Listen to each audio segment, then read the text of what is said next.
మంచిర్యాల జిల్లా జిన్నారాం మండలం పోనకల్లో బదిలీపై వెళ్లిన ఓ ఉపాధ్యాయుడితో పాటే పదుల సంఖ్యలో విద్యార్థులు పాఠశాల మారిన అరుదైన ఘటన చోటు చేసుకుంది. పోనకల్ ప్రాథమిక పాఠశాలలో ఎస్జిటి ఉపాధ్యాయుడిగా జాజాల శ్రీనివాస్ 2012 జూలై 13న చేరారు. అప్పుడే అక్కడ 5 తరగతులకు 2 ఉపాధ్యాయులు 32 మంది విద్యార్థులు ఉండేవారు.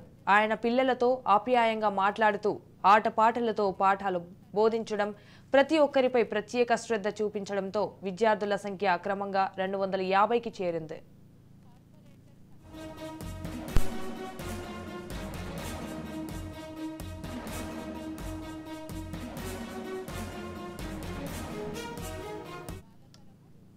ఉదయం 9 గంటల నుంచి సాయంత్రం 6 గంటల వరకు బడిలోనే ఉండేవారు.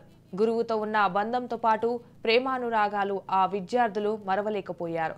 గురువు ఎక్కడ ఉంటే అక్కడే మా చదువు అంటూ గురువుతో పాఠశాల మారారు.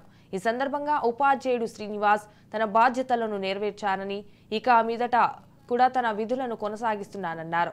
ప్రభుత్వ పాఠశాలల్లో చదువుతున్న విద్యార్థులను ప్రైవేటు పాఠశాలలకు ధీటుగా విద్యాబోధన అందిస్తున్నామని ఆయన తెలిపారు.